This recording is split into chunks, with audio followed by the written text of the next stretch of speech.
बिस्मिल्लाहिर्रहमानिर्रहीम, अस्सलाम वालेकुम। आप देख रहे हैं पाकिस्तान टुनाइट। मैं हूं सैयद समर अब्बास। अदालती मामलात में मुबैना मुदाखलत से मुतल्लिक इस्लामाबाद हाई कोर्ट के जजेस के खत ने जो बहरान पैदा किया था, वो बहरान मजीद संगीन होता जा रहा है। जब आला अदलिया के जजों को जहरीले मवाद से भरे खतूत मौसूल होने का सिलसिला चल पड़ा है, इस्लामाबाद हाई कोर्ट और सुप्रीम कोर्ट के जजेस के बाद लाहौर हाई कोर्ट के जजेस को भी मशकूक खत मौसूल होने लगे।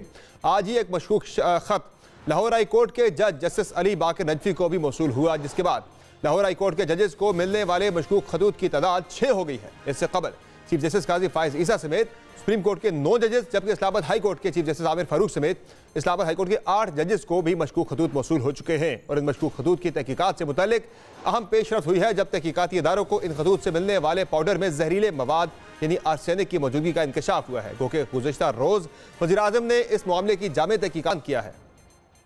जो खतूत गए हैं मतलब जजेस को, उसमें मशकूक पाउडर के हवाले से जो सारी बातें सामने आई हैं, हमें इसके ऊपर पूरी जिम्मेदारी का मुजाहरा करना चाहिए और किसी किस्म की सियासत को हमें नज़दीक नहीं आने देना चाहिए। हुकूमत पाकिस्तान एक विद सेंस ऑफ रिस्पॉन्सिबिलिटी इस मामले की तहकीक कराएंगे ताकि दूध का दूध और पानी का पानी हो। तहरीक इंसाफ ने मशकूक खतूत के मामले की जिम्मेदारी हुकूमत पर ही डाल दी है। तहरीक इंसाफ की जानिब से जारी बयान में कहा गया है कि धमकी आमेज खतूत जजेस को हरासा करने की हुकूमती साजिश है, जिसकी फौरी और जामे तहकीकात होनी चाहिए। तर्जुमान तहरीक इंसाफ के बयान के मुताबिक सुप्रीम कोर्ट की जानिब से आज खुद नोटिस केस की कार्रवाई के आगाज के बाद जहरीले मवाद पर मुश्तमिल खतूत के सिलसिले में तेजी का मकसद अदालतों में खौफ और बेचैनी का माहौल पैदा करना है। एक सोचे समझे मनसूबे के तहत मुश्तबा खतूत की तरसील के जरिए जजेस को खौफ और दबाव का शिकार करते हुए कानून और इंसाफ पर मबनी फैसलों से बाज रखने की कोशिश की जा रही है। बयान के मुताबिक तहरीक इंसाफ से जुड़े मुकदमात की समाअत करने वाले जजेस को खतूत भेजने का मकसद वाज़ेह तौर पर अदालती फैसलों पर असर अंदाज होना और अदलिया पर बराह रास्त हमला करना है। जहां तहरीक इंसाफ कानूनी महाज पर अपने केसेस के बाद अब इन केसेस को सुनने वाले जजेस की भी लड़ाई लड़ रही है, वहां तहरीक इंसाफ अपने अंदर चलने वाली लड़ाइयों पर भी काबू पाने में मुश्किलात का शिकार नजर आ रही है। गुज़िश्ता हफ्ते ही तहरीक इंसाफ के फोकस पर्सन से मुतल्लिक खुलने वाला महाज ताहाल नहीं संभल पाया। बिलखुसूस शेर अफजल मरवत से मुतल्लिक PTI की जो है वो मुनकसिम दिखाई दे रही है। शेर अफजल मरवत को अपने मौक़िफ़ और सोशल मीडिया से मुतल्लिक पार्टी में शदीद मुखालफत का सामना है, जिसके बाद शेर अफजल मरवत को पार्टी के फोकस पर्सन की फहरिस्त से बाहर किए जाने की खबरें आई, जिनको शेर अफजल मरवत समेत बैरिस्टर गौहर भी रद्द करते रहे।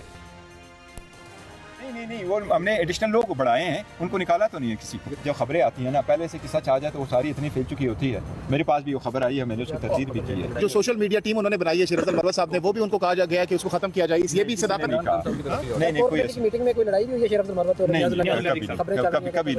कभी लड़ाई नहीं। तहम जवाब में पार्टी के खुसूसी तर्जुमान रऊफ हसन शेर अफजल मरवत के मौक़िफ़ को पार्टी का मौक़िफ़ मानने से इनकार करते रहे और फिर गुज़िश्ता रात पार्टी ने बानी चेयरमैन के फोकस पर्सन की फहरिस्त का नोटिफिकेशन जारी कर दिया, जिसके मुताबिक बानी चेयरमैन की मंजूरी के साथ नए फोकस पर्सन में बैरिस्टर गौहर, उमर अयूब, शिबली फराज, इंतजार पंजोता और अली जफर शामिल हैं, जबकि शेर अफजल मरवत और उमेर न्याजी का नाम इस लिस्ट से निकाल दिया गया है। पार्टी ने 4 दिन पहले मुझे एक्सक्लूसिव तर्जमान पार्टी के जो पॉलिसी बयान है उसका किया है। सो जो पार्टी ने फैसला करना है वो मेरे थ्रू अब कम्युनिकेट होगा। बाकी जो बयानात हैं वो हम उसकी बेसिस के ऊपर उनके ऊपर कमेंट भी नहीं करना चाहेंगे। वो एज सच पार्टी की पॉलिसी को रिफ्लेक्ट नहीं करते हैं। नाज़रीन, शेर अफजल मरवत का नाम फोकस पर्सन की कमेटी से तो निकाल दिया गया, लेकिन एक और कमेटी खान साहब ने कल तश्कील दी है। ये 10 रुकनी कमेटी है जिसे एपेक्स कमेटी भी कहा जा रहा है, या इसे सुप्रीम काउंसिल भी पाकिस्तान तहरीक के साथ भी कहा जा रहा है, जो कोर कमेटी से भी ऊपर पार्टी के सियासी फैसले करेगी। और यही जो कमेटी है 10 रुकनी, ये पार्टी के तमाम अमूर के वाले से अहम मामला जो है वो तय करेगी। इस कमेटी में 10 लोगों में शेर अफजल मरवत का नाम शामिल है। इत्तलात के मुताबिक कल तहरीक साहब के जोरानुमा मिले खान साहब के साथ, उस मुलाकात के अंदर भी कुछ लोगों ने, जब खान साहब ने यह नाम दिया शेर अफजल मरवत का, तो कुछ लोगों ने मीटिंग में मौजूद एतराज़ किया इस नाम के ऊपर कि भाई आप इन्हें क्यों शामिल कर रहे हैं। लेकिन खान साहब ने कहा जी ये नाम तो शामिल होगा। तो इस पर तहरीक साहब के अंदर काफ़ी ज़्यादा इशू चल रहे हैं। इसके अलावा जनाब बाकी भी अगर आप बात करें तो काफ़ी ज़्यादा एक तकसीम बड़ी वाज़ेह हो चुकी है तहरीक साहब के अंदर कई इशूज़ को लेकर, जिसमें अगर आप अदालती केसेस की बात करें तो जो तहरीक साहब की जो लीगल टीम है उस पर आज भी पाकिस्तान तहरीक इंसाफ की कोर कमेटी ने सख्त तशवीश का इजहार किया है। लीगल टीम की कारकर्दगी के हवाले से सख्त तनकीद का निशाना बनाया है। पिछली 2-3 मीटिंग से ये खबरें सामने आ रही हैं कि पाकिस्तान तहरीक इंसाफ की जो कोर कमेटी है वो बारहा तहरीक इंसाफ की लीगल टीम पर शुकूक व शुबहात का इजहार कर रही है, उसकी कारकर्दगी पर अदम इत्मीनान का इजहार करी। सिर्फ ये मामला नहीं बल्कि कौमी असम्बली के टिकट्स का मामला हो या मखसूस नशिस्तों पर टिकटों की तकसीम का मामला हो या अब सेनेट के इंतखाबात में टिकटों की तकसीम का मामला हो, उस पर भी पार्टी के अंदर एक बड़ी वाज़ेह तकसीम दिखाई दे रही है। पार्टी के अंदर मिर्ज़ा अफरीदी समेत कुछ लोगों को सेनेट के टिकट जारी किए जाने के मामले पर बड़े पैमाने पे जो है वो रकूम जो है वो लेन देन के हवाले से भी इल्ज़ामात एक दूसरे के ऊपर मुख्तलिफ ग्रुप्स लगा रहे हैं तहरीक इंसाफ के। ये माजरा है क्या सारा, इस पर बात करेंगे। बाद शेर अफजल मरवत साहब के साथ हमारे साथ रहेगा।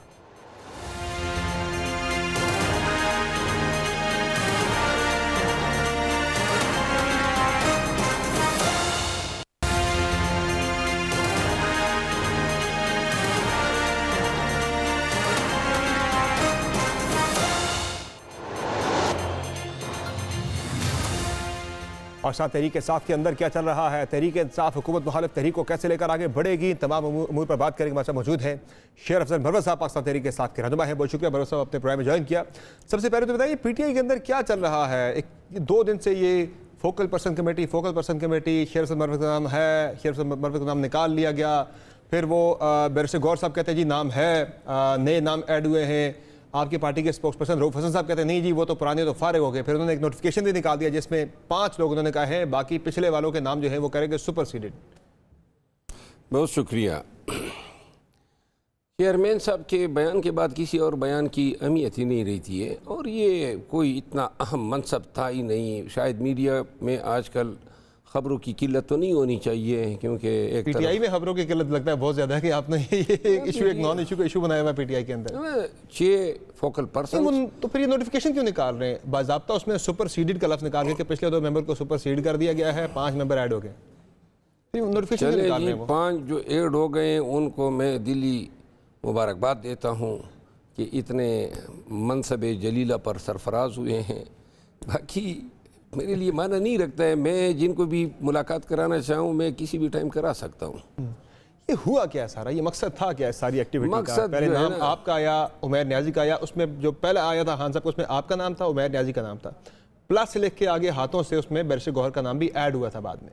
फिर ये वो प्लस के बाद माइनस क्यों हो गया? फिर ये प्लस के बाद माइनस के लिए तो लोग कोशिश करते रहते हैं ना। असल में जब ये हुआ तो इसके बाद जो है शायद मेरे नाम की मौजूदगी कुछ लोगों को अच्छी नहीं लगी होगी, तो वो दोबारा खान साहब के पास गए और उन्होंने ये नहीं कहा खान साहब ने कि इनका नाम निकाल दे, उन्होंने कहा जी इनको भी डाल दे। इसके बाद ये सिलसिला शुरू हुआ है, लेकिन अब मुझे अफसोस होता है कि मैं फोकल पर्सन लगा क्यों हूँ, क्योंकि ना लगता तो ये ड्रामा ही ना शुरू होता। अच्छा, अभी इसमें जो आप कह रहे हैं निकलवाने वालों में क्या ये शिबली फराज का इसमें हाथ था, किरदार था, या उमर अयूब का था, बैरिस्टर गौहर का था? कौन थे लोग जिन्होंने नहीं चाहते थे आप इस कमेटी में हो? कौन सी कमेटी में? ये फोकल पर्सन वाली जो है। फोकल पर्सन इनको मुबारक हो, मेरी दिलचस्पी नहीं है, न मैंने कहा था न मुझे इल्म था खान ने फोकल पर्सन मुकर्रर किया है। वो जेल सुपरडेंट आया, उन्होंने अदालत में कागज़ पेश किया कि जी कल खान साहब ने ये किया है, तो इसके बाद जो है ये सिलसिला शुरू हुआ। देखें कोई इशू किसी को मिल नहीं रहा है, ये इसके पीछे सारा फ़लसफ़ा यही है कि इन अनासिर की कोशिश है कि डिग्रेड साबित कर दें कि देखें जी खान साहब ने इसको निकाल दिया पीटीआई के वर्कर्स की नज़रों में। और ये सियासत चल रही है आजकल हमारी पार्टी में बदकिस्मती से। काम जो है जदोजहद का या स्ट्रगल का या एहतजाज का जो जलसे जुलूस हमने करने हैं वो पसे पुश डाला जा रहा है। और वो बड़े काम है आपके जो पसे पुश डले हुए हैं। असल काम ही हमारा यही है। ये क्या इशू है फोकल पर्सन बन गया नहीं बन गया? हमारा काम है एहतजाज पे लोगों को निकालना। 23 मार्च को जलसा करना था, नामालूम वजूहात पे वो पोस्टपोन हुआ, 30 को चला गया। 30 को जलसा करना था, नामालूम वजूहात पे 6 को चला गया। 6 को जलसा था, अब ला मतनाई तारीख़ है, कोई तारीख़ ही नहीं रखी गई। होगा भी कि नहीं होगा अब जलसा? ये मेरा ख्याल है कि शायद कोशिशें तो ये हो रही है कि हमारी तमाम तवज्जो हैं वो इससे हट के ये नॉन इशूज़ पे हो जाए। और ये जलसे के बारे से ये बताइए कि कौन लोग हैं जो चाहते हैं जलसा ना हो पार्टी के अंदर? पता नहीं, जो लोग डर रहे होंगे या मैं तो खुद ये समझता क्या हूँ कोई वो जलसे में कोई खर्चे का फंडिंग का मसला आ रहा है या क्या है? सुना है पार्टी फंड में बड़े पैसे ऐसे आए रिसेंटली, कोई सेनेट के टिकटों के अंदर जो है लोगों ने बड़ा पैसा दिया पार्टी फंड में। मुझे तो सेनेट के टिकटों का कोई इल्म नहीं है क्योंकि मेरा उससे कोई सरोकार ही नहीं। अच्छा अच्छा। लेकिन पार्टी जो है जलसा करा रही है, कोई पैसों की किल्लत तो नहीं है ना कोई जलसा कराने के लिए? नहीं, इससे भी मेरा कोई ताल्लुक नहीं है। अच्छा, जलसा तो आपने कराना था इस्लामाबाद मेरा में। काम है इजाज़त लेना, मेरा काम है पब्लिक को मोटिवेट करना, इनवाइट करना, खान से कोऑर्डिनेट करके तारीख़ वेन्यू देना और लोगों को जो है जलसे पे राग़िब करना। यहाँ तक मेरी फ़राइज़ हैं। जलसे को फाइनेंस करना है, किसने करना है और क्या होना है उससे मेरा ताल्लुक नहीं है। अच्छा, मुझे ये बताएं कि कल एक कमेटी बनी, पहले ये जो चलता रहा तनाज़ा फोकल पर्सन वाला, उसमें से कुछ लोग आपका नाम निकलवाने में कामयाब हो गए, आपके बकौल कुछ लोग कामयाब हो गए। उसके बाद खान साहब ने फ़ौरन ही एक कोर कमेटी में आपका नाम डाल दिया। वो जो कमेटी एक बनी है जिसकी खबर चल रही है, कल से हमने भी दी थी कि एक सुप्रीम काउंसिल या एक एपेक्स कमेटी खान साहब ने बनाई है 10 रुकनी, जिसमें आपका नाम है, उसमें खालिद खुर्शीद का नाम है, उसमें बैरिस्टर गौहर हैं, उमर अयूब हैं, उसमें हमाद अज़हर हैं, उसमें ओन अब्बास बपी हैं। 10 लोगों का नाम शामिल है, शिबली फराज है उस कमेटी के अंदर। तो ये एक सुप्रीम काउंसिल है, ये बना दी गई, उसमें आपका नाम फिर शामिल कर लिया गया। उसकी भी मेरी इत्तलात के मुताबिक तो कुछ लोगों ने मुखालफत की थी आपका नाम शामिल करने पर, लेकिन खान साहब ने कहा जी कि ये नाम डलेगा। तो इस कमेटी का मकसद क्या, ये जो 10 रुकनी बनी है? ये 10 रुकनी कमेटी कायम हुई है और इस 10 रुकनी कमेटी का काम है तमाम मामलात को ओवरसी करना, सेम पेज पे सबको रखना, कोई इख्तिलाफ राय हो तो यहाँ से ही ख़त्म करना, कोर कमेटी के मामलात को देखना, एग्जेक्टिव कमेटी के मामलात को देखना, प्रोटेस्ट के मामलात को देखना, अलगरज पार्टी के तमाम मामलात को ओवरसी करना और इस हवाले से फ़ाइनल फ़ैसले लेना इस कमेटी का काम है। उसके लिए कोर कमेटी एक बड़ा प्लेटफॉर्म था पाकिस्तान तहरीक इंसाफ। कोर कमेटी के बाद आपको कोर कमेटी बनानी पड़ी, इसका मतलब है कि कोर कमेटी में सब अच्छा नहीं है? नहीं, मेरा ख्याल नहीं है। कोर कमेटी में एक इनपुट आता है। कोर कमेटी जो है वो अब इस कमेटी के बाद उसकी हैसियत हो गई है कंसल्टेटिव बॉडी की। अच्छा, जो जो अपनी रिकमेंडेशन इस बॉडी को दे सकती है। इस बॉडी का नाम क्या है इसका? सुप्रीम काउंसिल है, एपेक्स कमेटी है? एपेक्स कमेटी है। एपेक्स कमेटी है। और ये मुझे बता दें कि इसका नोटिफिकेशन कब आ रहा है इसका? चूँकि वो फोकल पर्सन वाली पे तो छोटी छोटी चीज़ों पे नोटिफिकेशन निकल रहे हैं, आपके पार्टी सेक्रेटरी जो है आपके पार्टी सेक्रेटेरिएट निकाल रहा है। ये तो बड़ी कमेटी आपने बताया बन गई है, आपने तस्दीक की, तो ये अभी तक क्यों नहीं नोटिफाई हुई? ये तो कि आपके नाम की वजह से तो नहीं रुक गया नोटिफिकेशन कहीं? बात ये है मेरा नाम किसी कमेटी में हो या ना हो, माना रखता है मेरा काम, और मुझे किसी ओहदे की न ज़रूरत है न लालच है। ये भी खान की शफ़क़त है कि उन्होंने मेरा नाम डाल दिया, न भी डालता मैं काम फिर भी अपना करता जो खान ने मुझे तफवीज़ किया हुआ है। बहरहाल नोटिफिकेशन निकालते हैं नहीं निकालते हैं इससे मेरे कोई सरोकार नहीं है, पार्टी के मामलात हैं, गौर साहब देखेंगे। अच्छा, मुझे ये बता दें कि गौर साहब तो देखेंगे, लेकिन वो गौर साहब की बात कुछ और होती है, आपके पार्टी के जो ऑफिशियल स्पोक्स पर्सन है वो कुछ और बात करते हैं। रऊफ़ हसन साहब वो बिल्कुल उनसे मुतज़ाद। कल भी मसलन ये फोकल पर्सन वाले पे भी बैरिस्टर गौर कहते हैं नाम है, लेकिन आपके तर्जुमान कहते हैं नहीं, ये बिल्कुल नाम नहीं है, निकाल दिया गया। वो बिल्कुल उनके अपोजिट जाके बात कर रहे होते हैं। ये पहली दफ़ा मैंने जमात देखी जहाँ पे पार्टी के स्पोक्स पर्सन का मौक़िफ़ चेयरमैन के मौक़िफ़ से बिल्कुल एक 180 डिग्री पे मुख्तलिफ होता है। बहरहाल स्पोक्स पर्सन शायद उसकी ख्वाहिश ये होगी, खबर देना चाहता था, बाकी ये हकीकत नहीं है। ख्वाहिश को उन्होंने खबर बनाया? हाँ, ख्वाहिश को खबर बनाया। ख्वाहिश को खबर बनाया। अच्छा, मुझे ये बता दें कि ये जो तकसीम सिर्फ यहाँ तक मौजूद नहीं है, बल्कि तकसीम जो है वो सेनेट के टिकटों पर भी मेरी इत्तला के मुताबिक, मेरी खबर ये है कि मौजूद है। और जो मुझ तक जो ज़राए से पहुँची खबर वो ये है कि मिर्ज़ा अफरीदी को जो है खान साहब टिकट नहीं दे रहे थे, लेकिन टिकट जो है वो मिल गया मिर्ज़ा अफरीदी को। ये क्या हुआ है मामला? मिर्ज़ा अफरीदी को टिकट कैसे मिल गया? इस बंदे ने तो 9 मई के बाद तकरीर नहीं की थी पार्टी के ख़िलाफ़। खान साहब ने तो मिर्ज़ा अफरीदी को टिकट न देने के बारे में फ़ैसला किया था और हमें आगाह किया था। अच्छा, इसके इसके बाद मुझे इल्म नहीं है कि पार्टी ने उनको टिकट दिया या नहीं, क्योंकि कोई नोटिफिकेशन मैंने नहीं देखा है कि मिर्ज़ा अफरीदी साहब सेनेटर की लिस्ट में हैं। अलबत्ता ये मेरे सामने खान साहब ने जेल में बताया कि मिर्ज़ा अफरीदी साहब को ड्रॉप कर दिया गया है और उन्होंने कहा कि अंडर नो सर्कमस्टांस उनको लिया जाएगा। और वजह क्या थी? यही 9 मई के बाद उनकी स्पीचेस थी पार्टी? ये भी मुझे इल्म नहीं है क्योंकि ये इन मामलात से मेरा कोई ताल्लुक नहीं है। कि जिन लोगों ने तकारीर की या कोई इंटरव्यू दिया या कोई प्रेस कॉन्फ्रेंस की, उन लोगों पे खान साहब की जीरो टॉलरेंस पॉलिसी थी। मसलन आपने शेख रशीद साहब बड़े खड़े हुए पार्टी के साथ, लेकिन उन्होंने मेरा ख्याल है वही जीरो टॉलरेंस पॉलिसी की वजह से हुआ होगा। नहीं, शेख रशीद को आपने टिकट नहीं दिया, इन्हें टिकट मिल गया मिर्ज़ा अफरीदी को। तो ये कौन से zero tolerance policy? Sheikh Rashid के पास पैसे नहीं थे, इनके पास मैंने तो ये देखा है कि उनका नाम ड्रॉप किया गया, मैंने बाद में तो ये नहीं देखा है कि वो अभी तो नाम वो दौड़ में, सदर में दौड़ में पीटीआई के candidate. I can't confirm it, वो तो मैं कंफर्म करूँ ना। नहीं, मुझे इल्म नहीं है क्योंकि बैरिस्टर गौर साहब को फिर इन मामलात का इल्म होगा। अच्छा, आपको इल्म नहीं है, लेकिन मैं ये बता रहा हूँ कि वो दौड़ में है और इस पे तुम इत्तलात कुछ ऐसी भी है कि शायद कोई पैसे का लेन देन भी है, कोई इसमें नहीं, पैसे इस तरह के इल्ज़ामात पे मुबैना तौर पर जो वहाँ पे जो पार्टी की तंजीम है वो, मतलब फाटा के जो प्रेसिडेंट हैं नूरुल्लाह का अफरीदी साहब और एक और अफरीदी साहब वहाँ पे, वो लोग ये कह रहे हैं कि हमने सख्त मुखालफत की थी इस नाम की, फिर ये नाम कैसे आ गया? मुबैना तौर पर पार्टी के अंदर कुछ लोग ये बात भी कर रहे हैं कि कोई पार्टी फंड में उन्होंने कोई पैसे दिए या क्या, या कुछ लोगों को दिए, वटेवर जो भी है, लेकिन इस तरह के इल्ज़ामात भी आ रहे हैं पार्टी के अंदर। खान की पार्टी पीटीआई जो है 9 मई पे अगर किसी ने मजम्मत की है तो उसको टिकट पैसों पे देना ये एक इंतहाई संगीन इल्ज़ाम है। इसकी मैं मजम्मत करता हूँ, तरदीद करता हूँ, कतई ये मुमकिन ही नहीं है। अच्छा, मुझे ये बताएं कि जलसों की बात आपने जो कुछ देर पहले की थी, जलसे आपके मंसूख हो गए, ये तहरीक आपकी कैसे चलेगी मरवत साहब? आपने तहरीक चलानी हुकूमत के खिलाफ और आप पीटीआई तो ये बात कर भी रही है कि खान साहब को किसी किस्म का रिलीफ अगर मिलना है तो वो जलसों से, एहतजाजी तहरीक से मिलना है, ये कमेटी खेलने से नहीं मिलना।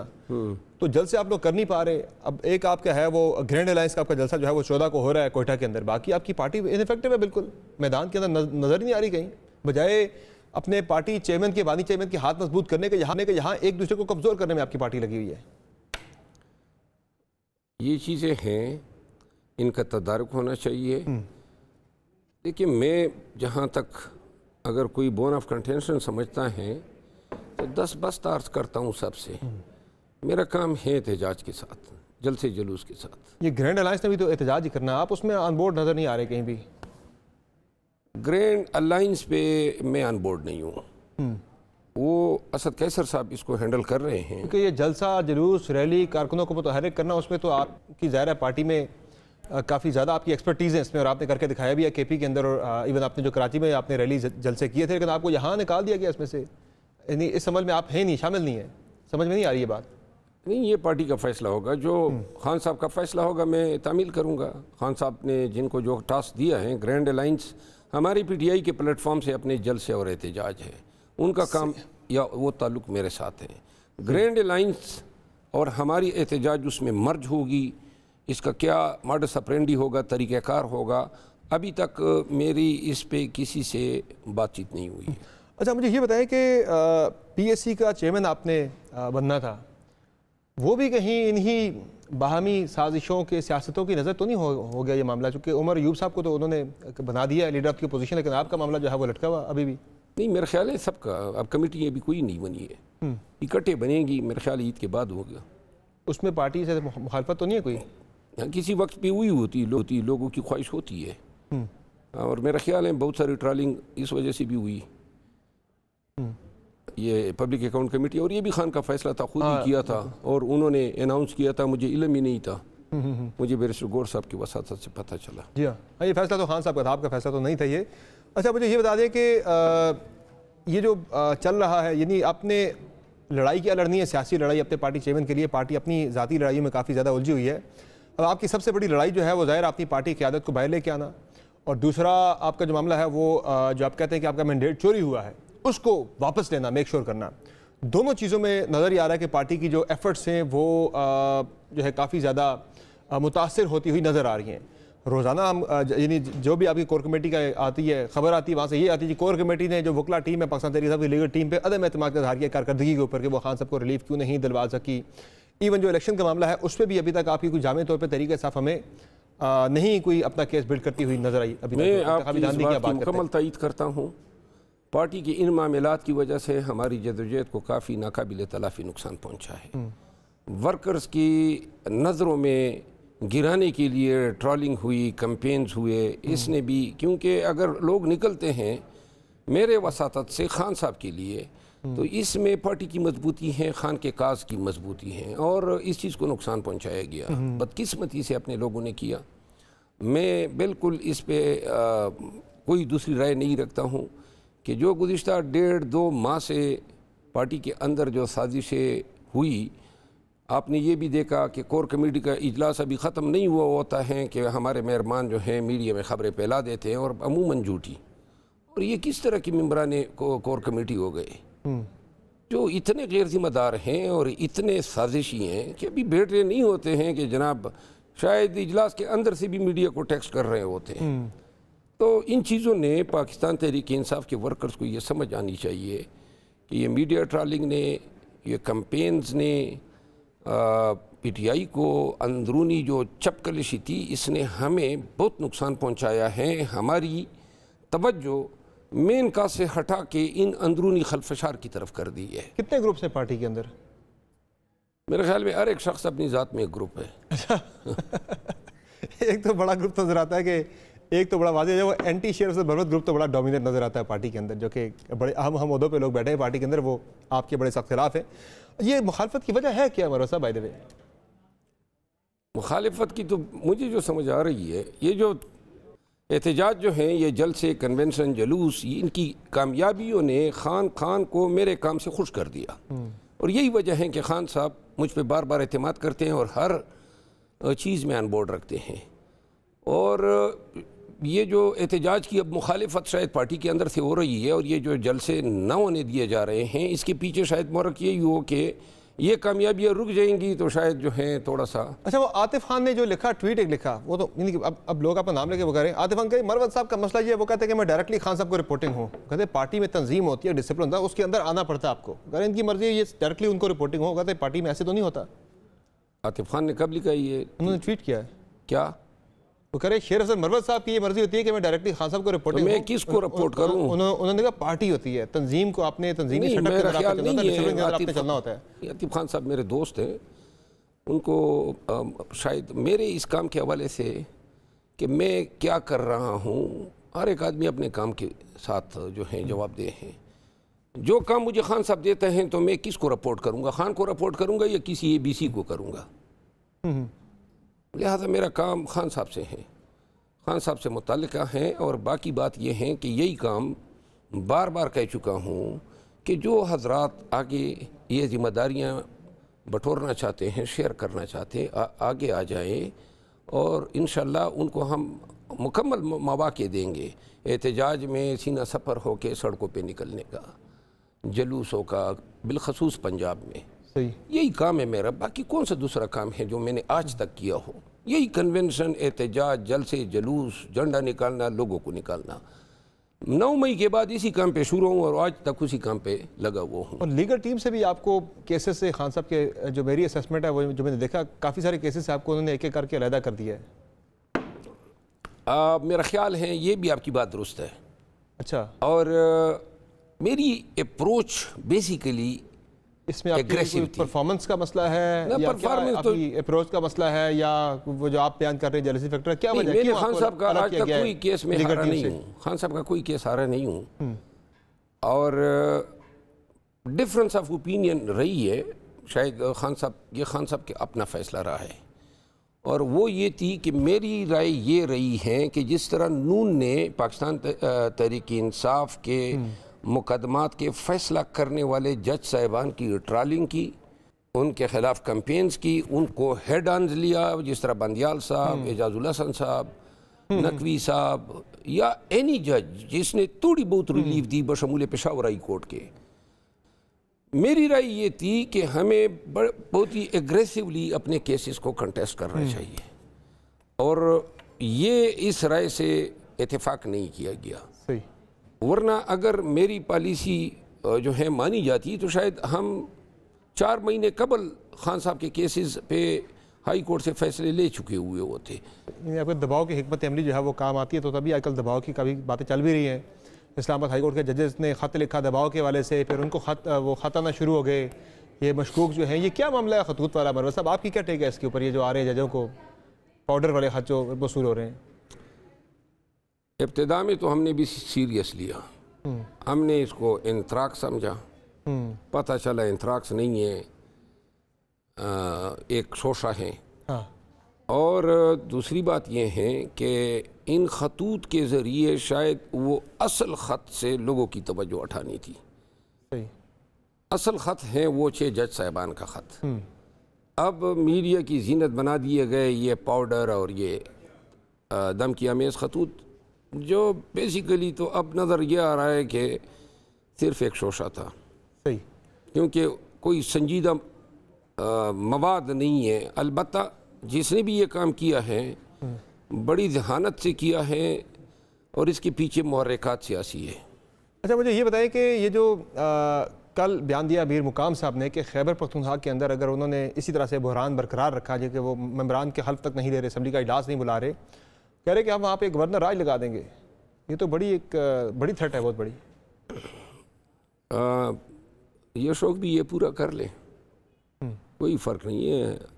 वैसे ही मुल्क में कोई कानून तो है नहीं, जमहूरियत, पार्लियामान, सियासत, अदम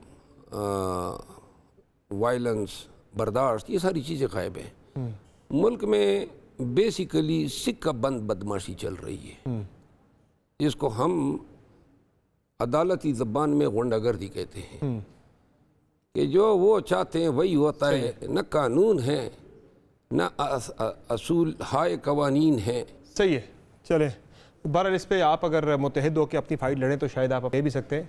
वो आपकी पार्टी आपस की लड़ाइयों में उलझी हुई है, तो इसलिए शायद नहीं, ये जो आपस की लड़ाइयाँ हैं ये आपस की लड़ाइयाँ कोई इतनी संजीदा नहीं है, खुशखतियाँ कर रहे हैं। अच्छा, निकाल दिया डाल दिया, ये कोई सियासत है। और कोई ट्रोलिंग हो गई और कोई कैंपेन शुरू हो गई और पीछे से वो सामने आते भी नहीं है।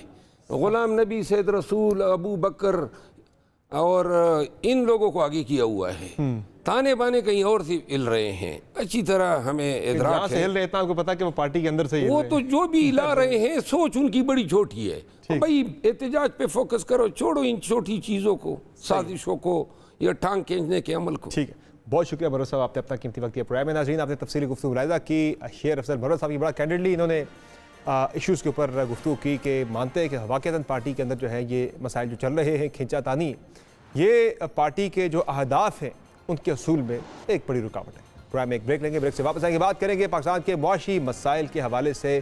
कुछ अच्छी खबरें भी आ रही हैं मईशत को लेकर कि जो पाकिस्तान के मैक्रो इकनॉमिक इंडिकेटर्स हैं वो अशारिये बेहतर हो रहे हैं, महंगाई जो है वो निस्फ से भी कम पे जाने वाली है मौजूदा से।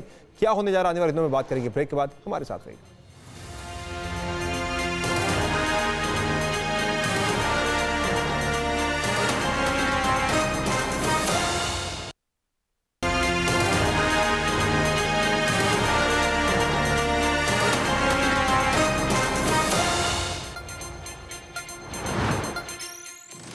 वेलकम बैक नाज़रीन, अब बात कर लें मुल्की मईशत के हवाले से। मुल्की मईशत के हवाले से कुछ अच्छी खबरें सामने आ रही हैं कि आने वाले दिनों में पाकिस्तान में महंगाई की शरह मौजूदा जो 26% है उससे कम होकर 12.2% तक होने का इम्कान है। ये रिपोर्ट जारी किया यूएन इकनॉमिक सर्वे के मुताबिक रवा साल 2024-25 में पाकिस्तान की मुआशी तरक्की जो है वो तेज़ होगी और अगले माली साल में हकीकी शरह दमू में 2% से ज़ायद इजाफा होगा और महंगाई जिस तरह मैंने बात की कि वो 26% से कम होकर 12.2% पर आ जाएगी।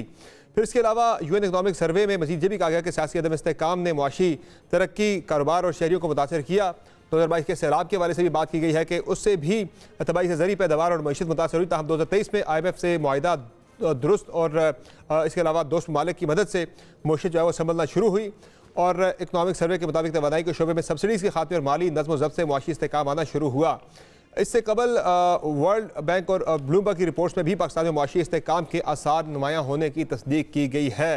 इन तमाम चीज़ों पर हम बात करेंगे। हमें ज्वाइन किया है साबिक खजाना मिफ्ता इस्माइल साहब हमारे साथ मौजूद है। प्रोग्राम में उनसे जानते हैं कि वाक़तन क्या पाकिस्तान के लिए अच्छी खबरें आ रही हैं मुआशी मैदान से, क्योंकि काफ़ी ज़्यादा गैर यकीनी की एक फ़िज़ा पाकिस्तान में बरकरार रही है पिछले काफ़ी महीनों से। मिफ्ता इस्माइल साहब बहुत शुक्रिया, आपने प्रोग्राम में ज्वाइन किया। तो सबसे पहले तो ये बताएं कि जो यूएन इकनॉमिक सर्वे सामने आया है जिसमें कहा जा रहा है कि आने वाले दिनों में पाकिस्तान में मुआशी इस्तेहकाम आ सकता है, शरह नमू जो है वो 2% से ज़्यादा बढ़ सकती है, महंगाई की शरह अगले माली साल में 26% मौजूदा जो है उससे कम 12.2% तक होने का इम्कान है। ये तो सर रावी चैन ही चैन, क्या रावी तो बहुत सुख और चैन लिख रहा है आने वाले दिनों में पाकिस्तानियों के लिए। वाक़तन क्या ऐसा सर, ये हकीकत से कितना इसका ताल्लुक है? शुक्रिया समर साहब। देखिए, गुजारिश ये है कि जो शरह नमू 2% बढ़ना कोई इतनी बड़ी बात नहीं होती है। 2.5% तो हमारी आबादी बढ़ती है। अगर शरह नमू 2% है तो इसका मतलब है कि हर पाकिस्तानी आधा फीसद गरीब हो जाता है। और पाकिस्तान में जितने लोग बच्चे पैदा हो रहे हैं, हमको 6% ग्रोथ चाहिए, 6% से इंक्रीज़ चाहिए शरह नमू में, मईशत के हजम में, ताकि हम इतनी नौकरियां पैदा कर सकें तो सबको अपनी नौकरी मिल सके, सबको रोज़गार मिल सके। एक बात। दूसरी बात, ये बात बड़ी खुशाइन है कि पाकिस्तान में महंगाई कम हो गई है। पिछले साल जबकि इस महीने में मार्च में 34% महंगाई थी, पिछले महीने मार्च में 20% महंगाई है। 20 गो के ज़्यादा है, लेकिन 34 से बहरहाल कम है। और अगर UN कह रहा है कि 12% है, अगले साल अगले पूरे माली साल में हो जाएगी, तो ये अच्छी बात है। इस पर कुछ चीज़ें हुकूमत पाकिस्तान के ऊपर डिपेंड करती हैं और कुछ चीज़ें बाहर की मंडी के ऊपर डिपेंड करती हैं। जैसे अभी आपने देखा है कि बैनुल अक़वामी मंडी में तेल की कीमत बहुत बढ़ गई है, तो उससे यहाँ पे पेट्रोल महंगा होगा और उसका अफेक्ट होगा पाकिस्तान की महंगाई पे। लेकिन ऐसा लग रहा है कि महंगाई का जो जिन है वो आहिस्ते आहिस्ते काबू में आ रहा है। अगर हुकूमत मज़ीद अपना खसारा कम करने में कामयाब हो जाती है अगले बजट के अंदर से, तो फिर मैं समझता हूँ कि महंगाई के अंदर कमी आ सकती है। सर, एक चीज़ और जो है, ये UN इकोनॉमिक सर्वे में जो मेंशन करना भूल गए, उन्हें एक नोट इसमें लिखना चाहिए था कि प्रोवाइडेड कि इसहाक डार साहब बगैर किसी किस्म की मेडलिंग के, बगैर किसी किस्म की इंटरफेरेंस या मुदाखलत के वज़ीर ख़जाना औरंगज़ेब साहब को खुलकर काम करने दें, तब ये सारा कुछ होगा। देखिए, ये प्राइम मिनिस्टर साहब उधर बैठे हुए हैं और वो काम देख रहे हैं, तो मतलब हम उम्मीद ये करते हैं कि इंशाल्लाह पाकिस्तान में बेहतरी आएगी। अभी पाकिस्तान में बहुत सारे मसाइल हैं। हम जब तक के NRC अवार्ड को ठीक नहीं कर सकते, पाकिस्तान की वफाक की हुकूमत जो है वो बुराई में ही रहेगी, खसारे में ही रहेगी, डामाडोल ही रहेगी। और अगर वफाक डामाडोल रहेगी, उसका फाइनेंसिस, तो हमको कर्ज लेना पड़ेगा, और इतना कर्ज लेते हैं हम कि जिससे मनी सप्लाई बढ़ जाती है और महंगाई होती है। तो अगर आपको महंगाई कम करनी है तो खसारा कम करना पड़ेगा। और बहुत सारी चीज़ें जिनको हम टाल रहे हैं बरसों से, यानी कि NRC अवार्ड जो कि 5 साल का था उसको 13 साल हो गए, उसको एक मरतबा देखना चाहिए। हमारे पास 2 तिहाई अक्सरियत हुकूमत के पास मौजूद है, चाहे जैसे तैसे भी है, लेकिन 2 तिहाई उनके पास आ गई हुई है, वो इसे रिवाइज कर सकते हैं। लेकिन ये अलग बात है, पीपल्स पार्टी साथ बैठी है, लेकिन अगर पीपल्स पार्टी बाकी चीज़ों पे मान गई है, यहाँ भी उन्हें मनवाया जा सकता है। पीपल्स पार्टी से बात तो करनी चाहिए ना, कि देखें, अगर वफाक खुदा ना खास्ता दिवालिया हो जाता है तो फिर सूबे क्या कर लेंगे। मतलब हमको वफाक तो चलाना ना, वफाक is the foundation on which सूबाज बने हुए हैं ना। तो अगर वफाक ही कामयाब नहीं होता तो महंगाई से तो लोग मर रहे हैं। 9 करोड़ लोग आपके महंगाई के नीचे हैं इस वक्त, ख़त गुर्बत के नीचे। और अगर वर्ल्ड बैंक की रिपोर्ट है कि अगले साल कम से कम तखमीना ये है कि 1 करोड़ लोग और ख़त गुर्बत के नीचे चले जाएंगे। जब आपका 40% पाकिस्तानी ख़त गुर्बत के नीचे है, तो हमको ये बात तो सोचनी चाहिए कि हमारी गवर्नेंस सही नहीं है, हमें कुछ इस्लाहात करने ज़रूरी हैं। अगर बिजली गैस इतनी महंगी हो रही है कि आवाम इसके नीचे फिस चुकी है, तो उसको सस्ता करने के लिए अब निचकारी के अलावा कोई तरीका नहीं रह गया। अगर हम जुडिशल रिफॉर्म्स नहीं करते और कानून को आसान करके लोगों को इंसाफ मुहैया नहीं करते, या हम ब्यूरोक्रेटिक रिफॉर्म्स नहीं करते, पेंशन के रिफॉर्म्स नहीं करते, तो हम कभी भी आगे नहीं बढ़ सकेंगे। तो हमें जो चीज़ जो मिफ्ता साहब, ये जो एक और IMF प्रोग्राम में हमने जाना है, $1.1 बिलियन तो हमें मिल जाएंगे, ये जो स्टैंड बाई अरेंजमेंट था उस सिलसिले में। लेकिन जो पिछले जब हमने नेगोशिएट किया था उस वक्त काफ़ी ज़्यादा हमारे हालात ख़राब थे। पाकिस्तान में ये बात चल रही थी बस आज दिवाली कल दिवालिया, तो IMF ने भी ज़रा सही हमसे नाक से लकीरें खिंचवाई थी। तो इस वक्त आपको क्या लग रहा है कि उस तरह की सख्त कंडीशनैलिटीज़ होंगी या उनकी शराइत पहले से नर्म होंगी? अल्दो वो टैक्स बेस बढ़ाने के वाले से, बाकी चीज़ों के वाले से, खसारे में चलने वाले इदारों के वाले से IMF की बड़ी क्लियर उनकी एक पोजीशन मौजूद है। देखिए, आप PIA के अंदर पिछले साल आपने 90 अरब रुपए का नुकसान किया है, तो IMF अगर आपसे कहता है कि निजकारी की तरफ जाओ, तो क्या गलत कहता है? क्या PIA दूसरी एयरलाइनों से अच्छी है जो पाकिस्तान में चलती हैं? उनसे सस्ती टिकट देता है? क्या वो तनख्वाह अपने लोगों को ज़्यादा देता है? अगर कोई इसका फ़ायदा नहीं हो रहा तो हुकूमत में चला के क्या फ़ायदा है?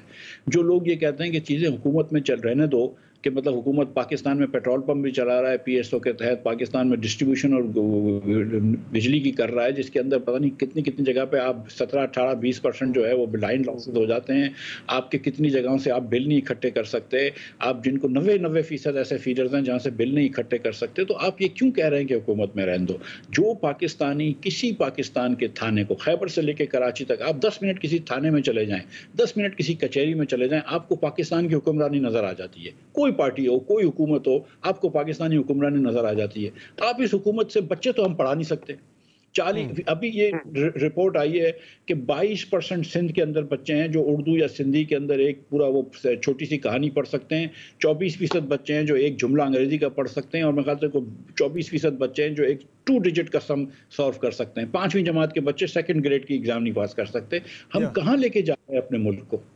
तो मिफ्ता साहब ये बताया मुझे कि आजकल टैक्सेशन की बड़ी बात चल रही है, बड़ी रिफॉर्म्स कर रहे हैं, कंसल्टेंट्स हायर किए जा रहे हैं पाकिस्तान में टैक्सेशन के मामलों को बेहतर करने के लिए, टैक्स की रिफॉर्म्स लाने के लिए, FTR में इस्लाहात लाने के लिए।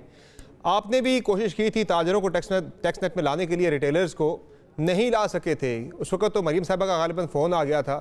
तो आपको लग रहा है कि औरंगजेब साहब आएंगे और उन्हें कोई फ़ोन शो नहीं आने वाला मियाँ साहब का या मरीम साहबा का?